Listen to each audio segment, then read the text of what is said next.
CMMS Radio talks about all things CMMS, computerized maintenance management software, focused on maintenance management. It's the people, the process, and the culture that make your CMMS journey a success. There he is, folks. He's on screen. If you're not watching, we're talking about George Williams, ReliabilityX. I tell you all the time, when you're out here in this world, you're talking to people, you're listening to podcasts, whatever. I don't care if you're listening to mine or not, although I love that you're listening. Thank you for that. You got to listen to Real Deal Pros. Why? Because they've been there. They've done it. They keep trying to learn. They're always trying to improve your situation based on how they improve. They're not going to change things up on you. We're talking high integrity. That shit matters in the world of maintenance and reliability, asset management, software, no software, doesn't matter. George Williams, welcome back. Man, it is so awesome to see you, Greg. Always a pleasure. Always a pleasure to talk to you. Yeah, well, I recently connected with your counterpart within the business, Joe Anderson, and we had a nice little talk about some stuff that kind of hit the feed, and I wanted to dig into it. And it wasn't to cause harm. It was to just spark some, hey, let's learn something. Let's understand something. And not about right or wrong, but let's think critically. But before we jump into that, because I got a bunch of ideas on questions I'm going to ask you, they might change.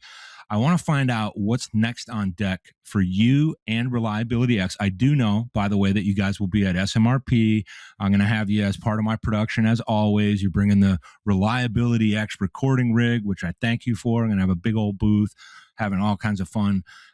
For anybody who wants to get to SMRP with a discount, go sign up to register. Use the code CMMS Radio, all smushed together. You get 10% off. I don't get anything out of that other than getting you to a conference where this man and a couple of other Real Deal Pros from the syndicate will be on the scene to actually help you. What do you got going, George, for ReliabilityX or for yourself? Any upcoming like workshops, conferences aside from SMRP? We've got a ton of stuff. So Joe's got a few webinars he's going through and releasing on business acumen. I'm sure he talked to you about those. Yep. We've got SMRP, obviously, and at SMRP, Ramesh has like 3 different sessions that he's doing. So he's doing a counterpart session with Kevin Clark, nice, who's with Emerson. He's doing a counterpart session with Sunil Kamarkar from Asset Analytics. And he's doing a session with me on culture. I have a session which I'm really excited about. And if anybody knows me, you know I haven't written it yet. But I'm doing a session titled, So You Landed a Reliability Job, Now What? Because last year, while we were at the conference, there were so many new faces, young kids coming out of college that, you know, they've got a manufacturing engineering or process engineering. They've got some degree and they're getting hired and they're getting thrown into this job as being a reliability engineer. And they, you know, they have never fixed anything. They don't truly understand reliability. They're smart kids. And they're being thrown into this corporate entity where not only do they have to learn how to relate to the management team, but they better get the respect of the shop floor or they're not going to be successful at all. And so I am really excited about this session. This session is soup to nuts. You walked in the door, you got the job. What's the first 180 days look like for you? Well, my intention is to make it that. I haven't written it yet, but my intention is to do that. In addition to that, I've got a couple of classes I'm really excited about at the University of Wisconsin coming up at the end of September. So the last week in September, I don't know what that is, sorry, 26th to the 29th or something like, or 30th, whatever that week is. I have a class on RCM, FMEA, and PM optimization. So it's you know, which one do you choose? What are the different paths there? And it's completely full of exercises. There's 10 different exercises throughout that course. I just finished rewriting it. Really, really well done. And it's going to walk you through that whole process. On the course, just a quick question, because I remember last year there was an option for people to be on site as well as at the exact same time be virtual so that they don't have to miss out if they can't make it to the campus. Right. So if you go to University of Wisconsin's Interpro, INTERPRO website, you can go under like certificate programs, and you'll see the maintenance and reliability certificate program. So you can sign up for those classes either in person, where you can share a spotted cow with me in Wisconsin, or you're not allowed to take these out of Wisconsin, or you can sign up virtually. So it's a hybrid class. It does either way works. The exercises are built to be accommodating to both. So the exercises are a fillable PDF. So you don't have to sit there and have paper that you can't then show on the screen. And so it's really well done. The second course that I'll be teaching that week is on TPM, and it is a classical TPM class. It is going through the history of TPM and everything through the AM pillar, the PM pillar. It explains all 8 pillars and the original 5 areas and 12 steps to go through the TPM implementation process. So it's another course that probably needs to be about 4 days or maybe even 2 weeks, but it does a good job of, if you don't know anything about TPM and you need to improve plant performance, this is the course to go through to get you enlightened on what your goals are and how to go after the plant capacity. It's a really, really good course. Whoa. And I lost Greg. So I'm just recording by myself. Hijack time. Yeah. All right. Guess I'll just talk amongst yourselves. Hi, I'm George Williams, and this is CMMS Radio. I'm here all by myself because Greg dropped off. Hopefully he keeps this in. So Greg is gone, and now we get to talk about Greg. No, Greg's a great guy, and he cares about the community. I got nothing but respect for Greg. So what are we going to talk about today, Greg? Oh, I don't know. What do you want to talk about, George? Oh, I don't know. We can talk about anything. The sky's the limit. So SMRP, if you haven't been there, great conference to go to. I highly encourage anyone to go there. If you need help with picking out what sessions to go to or what speakers are good to go to, guys like myself and Ramesh and Joe are good crowd drawers, and a bunch of other people that I respect in the industry. Whether they're competitors or not. If you need some advice, let us know. I don't know if Greg will be coming back or not. He's offline. He has ditched us. And so it's hijack time. So what do we want to talk about? I don't know. Let's, before we went live, Greg and I were talking about my father who was a truck driver. And my background, for those of you that don't really know me, my father was a truck driver, and he hauled beer, and worked for a beer wholesaler out of Philadelphia called Trissler Brothers off of Frankfurt Avenue in Philadelphia. And in the summers, while I was in high school, I used to work there, and I was a mechanic. I would strip engines down, and my father taught me how to rebuild engines and hone cylinders and lap valves and clean heads and all kinds of interesting things that I didn't really know. And I owe an awful lot to him. He taught me a substantial amount mechanically. So, we were doing a good job while you weren't here. Well, the thing I was going to say, George, about TPM, kind of interesting that you're going to be teaching that. Last year, I was out at the Mainstream UK Summit. It was the inaugural event. I wish I could remember the gentleman's name, but I told him when we were all getting ready to leave, I was like, man, I'm supposed to go to SEMA and do a talk on TPM. They invited me. And I said, but I'm probably not supposed to be talking about that. He said, why not? I said, well, I don't know it implicitly like you guys do, right? Like my friends do. I would want them with me. I would want them on a panel. And he goes, no, you're the perfect person to talk about it, because you're going to talk about it in a way that probably helps a lot of people where other people might run around them. But I love that what you're going to do in the course is start with the classical TPM and then bring it through, because these things modernize. And this is a beautiful transition to the topic I wanted to talk about today. So I just wanted to shout that out. I encourage everybody to get in on those courses, because these courses aren't like all the other ones you see. It's not somebody that just said, oh, I've got this idea for a course I'm going to teach. It's someone that went through it, applied it, failed, fixed, relearned, failed, fixed. It's based in practical, real experience. And I'm talking about like plant turnarounds, why this really matters to your organization. There are a lot of folks out there that are good at a lot of things, but they should not be messing around in the plant turnaround world. I'm not kidding about that. I'm not trying to hurt anybody. I'm just saying, much like me, I'm like, hey, I'm not the expert on that. I know the experts, and I try to really know who's got that integrity. So anyway, call it a shameless plug, call it whatever. I don't care. Get with George. You'll really learn some stuff, as well as that SMRP. I didn't know Ramesh was going to do 3 different sessions. That's kind of rare. He usually does 1. So that's cool. Yeah. Ramesh is usually an in and out kind of guy, and he'll do book signings too. So he'll be there doing book signings. So yeah, that it'll be really exciting. So awesome. Yeah, we're excited about that. And by the way, consultants are a lot like AI. You think they know their shit, but they're actually really stupid. And salty. Some of them. Hopefully we can get Ramesh over to the CMMS radio booth for a few minutes just to hang out, sure. Man. I'm sure. He's amazing, great for the industry, fine human being. I saw him out at Reliable Plant. I was like shocked he was there, so that was cool.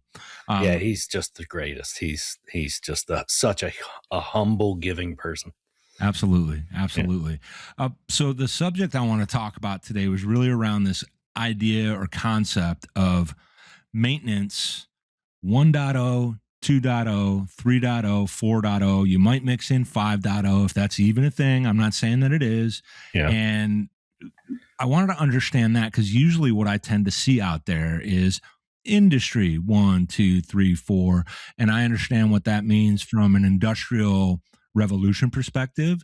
Okay. And I also think I understand in many ways, maybe not everything, how it works from that digital perspective of when we started to bring in and leverage different things from an industry 1.0, 2.0, 3.0, 4.0, like IoT, IIoT.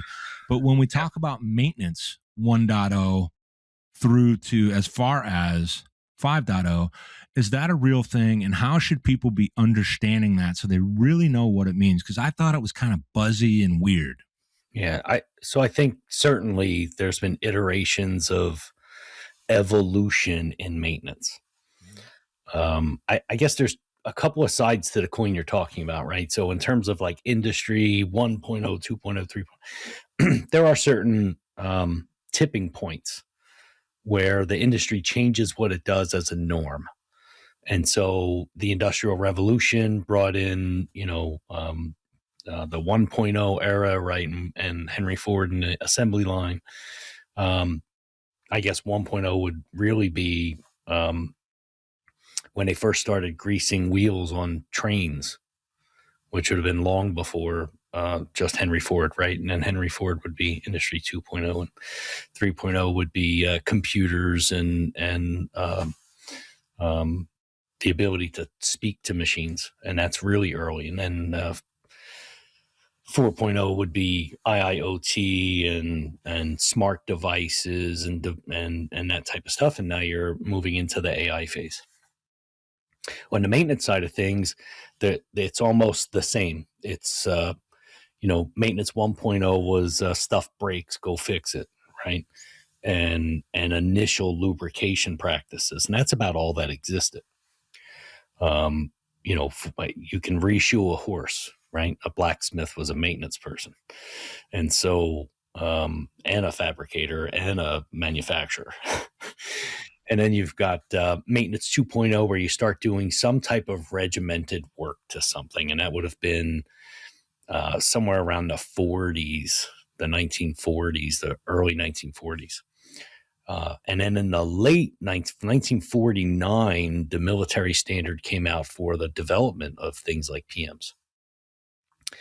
And then that evolved throughout the 50s and 60s into FMEAs and failure mode and effects analysis, and then ultimately into the RCM process via United Airlines in the mid 1970s. And I think that standard still holds true in terms of how you determine what to do. There's not really been an evolution in terms of the development of strategy. What has evolved are the tools with which you execute it. So in the 70s, the technologies existed, infrared existed, and vibration analysis existed. And we just didn't necessarily realize how we were going after failure modes with them. And now you've got tools like motion amplification, and you say it like that's new, but it's not new. It's been around for quite a while now. And then you've got things like the empath system that Howard Penrose, that does just, I can't even fathom how he figures that out from an electrical signature, but he does. And there hasn't. What's interesting is we needed a new evolution because the generational gap, the knowledge gap, the folks that don't want to be in skilled trades, there's this convergence of I have to make the machine smarter because the people aren't able to diagnose it. So it's almost fortunate that we're to a point where the machine can start to diagnose itself because the skill set of the people has dropped off of the ability to do that. And that's not an all-encompassing statement, but on average, we are not as we don't have the mechanical aptitude, the troubleshooting skills, the problem-solving skills that we had 30 years ago. Which means the gap still has to change, right? We still have to diagnose things. So the more the machine can diagnose itself, the better it will be because, well, that skill set just doesn't exist. The scary part is going to be if AI makes the machines even more complex, will that gap widen or narrow in terms of the skill set and the machine's ability to diagnose itself? I don't know. The world's always going to need people that fix things. So it's a pretty steady job, right? Just like a barber. It's a fairly steady position. The economy doesn't care. Yeah. Stuff breaks and it has to get fixed. And so it's a safe career to go into. It's a rewarding career to go into. But I think the convergence of the maintenance piece and the smart machine piece is to a point where you were said 1.0, 2.0. I think industrially we're, at 5 and heading towards 6 really rapidly. And on the maintenance side, we just went from 4 down to 3.5, and we're probably going to go to 2.5. Well, and that's one of the gaps or whatever you want to call it that we all talk about so much because, this gets much bigger than technology. It actually gets much bigger than maintenance when we talk about maybe evolutionary perspectives and the things that happen within civilizations and societies with advancement. It all comes at a price, but then there's this next level new way of saying things, and now we start spinning out, right? Like, what are we really talking about, Greg? It's and I think all of this stuff is connected, but we're harping on, and we've been harping on for the longest time about knowledge leaving the building. They're going off to go fishing or, God forbid, worse. And we don't have enough shadowing. There's resources that are, in my opinion, misallocated, that actually go against the problem, where organizations tend to invest in, frankly, what I see as the wrong things for their true longevity in choice of what's right in front of them. And I don't know that I want to castigate them as much as say, man, why aren't you seeing this? Why aren't you getting this? Because, the Jetsons era where you go up and you press the button and it tells you what you got wrong or what's going on with the machine and how it can fix or self-fix. I mean, eventually, sure, maybe, probably in a lot of ways, but it's going to be a while before we can eliminate the actual maintenance people that do all the things in the skilled trades, as well as the people that pull those engineering degrees and then actually get in the environments. And these days, within a couple of years of good, solid experience on the floor, spend some time in the boardroom if you can sneak in there, you can put it together and become a real monster in a pretty short period of time because information's available and it's all about what you do with the information. But look, 30 years from now, you'll be retired and might not be doing what you do to teach people. And that gap is really interesting because they have some things in the newer generations that we might not have. A propensity towards technology, a propensity towards rapid fire communication that doesn't make much sense to us because it looks like jargon and stupid when it means something to them. And those have to be fused because you've got what you've got. You can't make a 65, 70-year-old maintenance monstrosity live to 130 as far as we know. They're going to be doing other shit. And I see all this stuff with technology. I know I'm rambling on, but where we can do this great, awesome information capture, we can do videos, we can do podcasts, we can create nice materials that are not just boring ass textbooks. They actually have the right breadcrumbs for you to then take it into your mind and wrestle with it and make it your own. But it's really hard to get people to actually do that work. The work part is where I think we fall down flat on our face because everybody wants now. What time can I go home? Yes. Yeah, you're not wrong. A bunch of different things there. So first and foremost, in the Jetsons, they could hit a button and a door opens and dinner's in the thing, right? They never put the raw materials in. They just hit a button and it's there. Mm-hmm. But the raw materials have to come from somewhere. That AI can only create digital assets. It cannot manufacture something from scratch without raw materials and mechanics to make it happen. And as long as that's true, we need mechanics and we need electricians and we need process engineers and we need all those, and a carpenter to paint the room. Well, like all of that's still relevant. AI can't just make that happen. Two, if you think somebody's not working on how to replace the human brain with a chip, you're probably nuts. Somebody's out there trying to do it. Sure. Which means hopefully that 130-year-old mechanic can just get his brain swapped out and a new heart and, keep going. So there's hope. You know what I mean? I'm hoping I'm on my way there, what to see. Yeah. The gap is real. It has to get closed. It will get closed.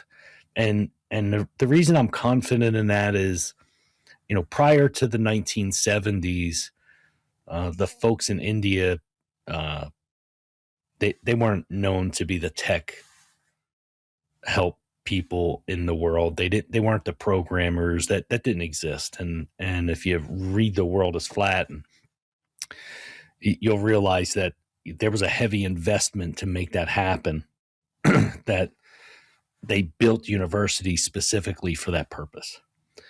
And right now, there's a manufacturing boom happening in the United States. Data centers are going up everywhere because we have to win this AI race and whatever other race we're trying to win.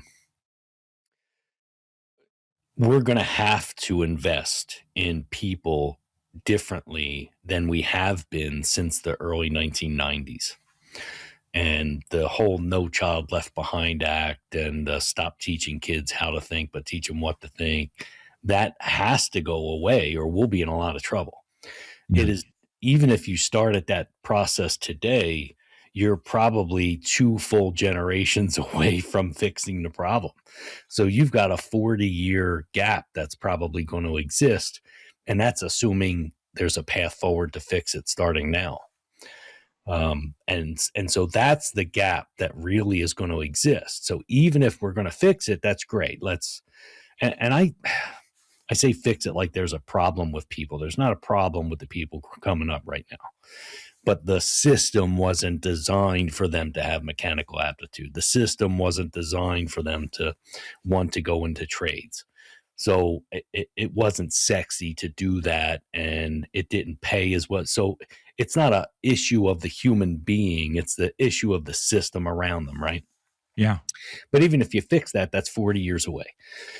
So, the gap is going to be true and real for 40 years. The question becomes, does the gap get closed by some other mechanism other than educating humans? And if so, and we invest all this money in infrastructure to solve the problem on the human desire and skill set side, what happens if that technology takes that over and now that's not necessary and we just spent tons of money and put a bunch of people through a track they can't use anymore? So that's a scary piece too. There's I think it's, I don't know, there's a lot of potentials in terms of how that happens. Well, and it's important that we're talking about it, thinking out loud about it, trying to just inspire more critical thought around that. And I think, you mentioned this 40-year gap, and it reminds me of the 1980s. So like when I was in high school, we had the shop classes and a lot of classes that went away in the subsequent, I would say, I wrapped it up late 80s, and I'd say in the 90s it started to kind of go away, and it was really kind of weird to see, but I wasn't quite seeing it yet until we got into the 2000s, and you start to see less capability in individuals, like kids that don't know how to change a tire, something simple as that. And they're like, well, why is that such a problem, Greg? I'm like, they're dependent. They have to pull out their phone. What if the phone doesn't work? I mean, and look, I'm not doom and gloom or anything like that, but an EMD or whatever the hell you call that shit, or but so let's say they pick up the phone in 10 years, no one might answer it.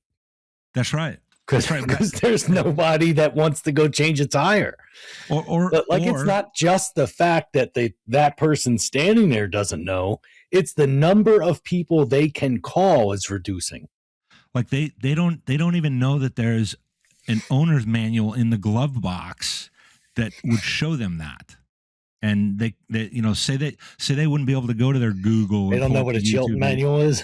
No, forget about Chilton, man. That's I mean, those poor guys, man. Oh, we got to digitize all this stuff. Yes, great, but I mean, will they actually look at it? I miss my Chilton manuals.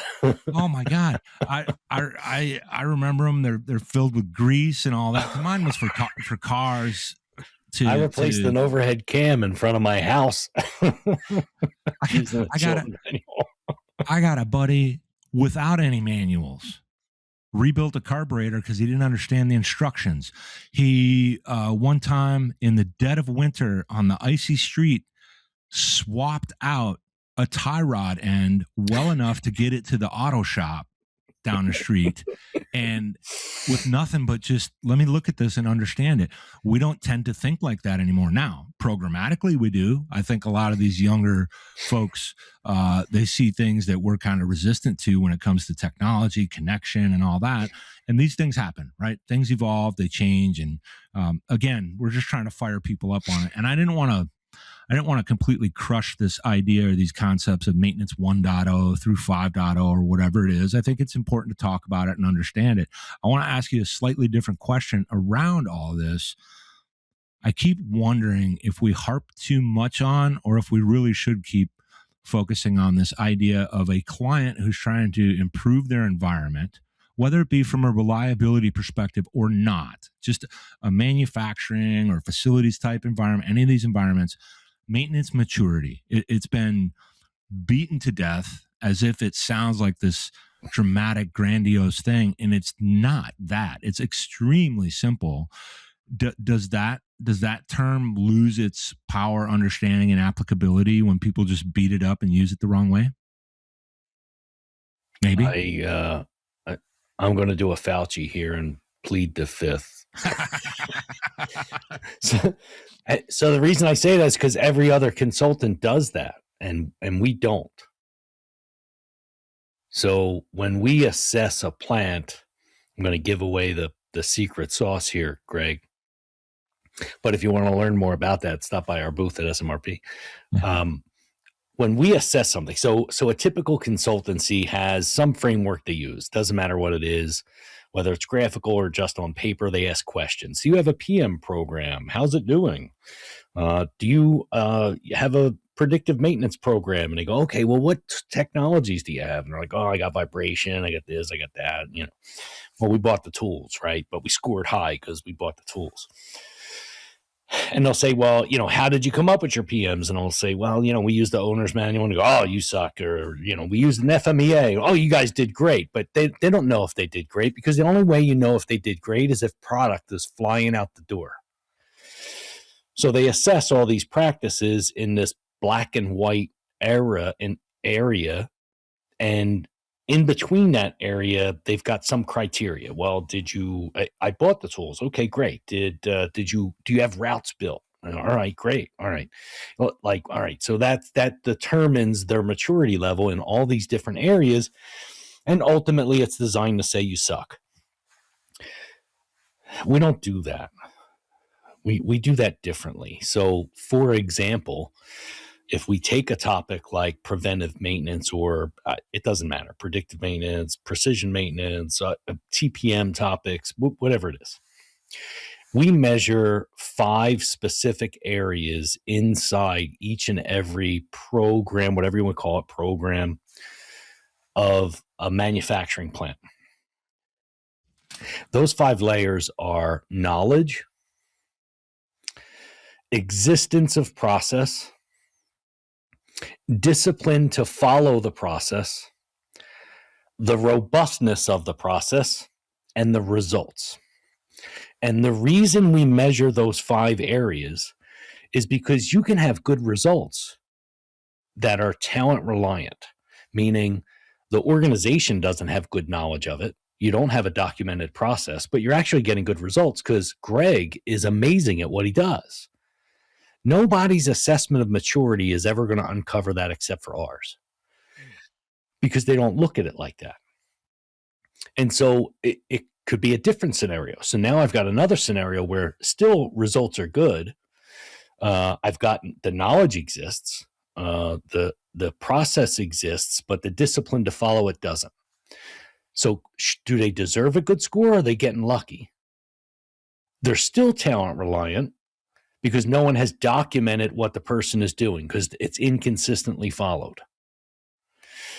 Then you've got, I don't have results. I don't have the knowledge. I haven't documented the process. Okay, well, people don't understand it, so they're not trying to do the process, right? Or I've got a process, it's documented, it's robust, but I don't have the discipline to follow it. Well, you got to hold people accountable to the discipline, or you're not going to see the results. I can't even measure if the process is any good because they're just not following it. And so we've got a matrix of all those 5 variables, and what happens when this one's high and that one's low, and this one's low and that one's high. And based on that, that's how we build a strategy for a client. We build a strategy for a client based on, in this area, people are doing the work, but they don't understand it. And so you're not seeing the results because they don't know how it impacts them. And so we recommend that you sit them down, you give them some basic overview training, you coach them through the process, give them a good experience. Then you've got another area where the process just isn't documented. You're getting great results, but you're talent reliant. Okay, great. Let's sit the people down that are actually doing this process and document it and develop training so that the next person coming through the door, this person can get promoted, or when they leave, you've got a system in place. Everybody else says, you're reactive, you're medium, you're like whatever. That means nothing, means absolutely nothing. And every consultant that's doing it is outdated. That's so you're not really giving away the secret sauce, because how often have we all seen throughout the years literal roadmaps, and the one thing that happens nothing worse than a recipe. And the thing is, that's going to change environment by environment, what's available to use, who's available to do the stuff. Do they really know what this is? Do they need a little bit of that? I'm thinking about this is such a dumb example, but there's this movie called Days of Thunder, where the guy, Cole Trickle is the character, and he's driving the car and he can't communicate with the chief, that's in charge of the pit crew.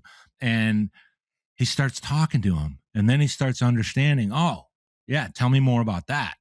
Like, oh, it feels kind of like this when I'm turning the corner. Now that guy understands that guy, and it starts going both ways.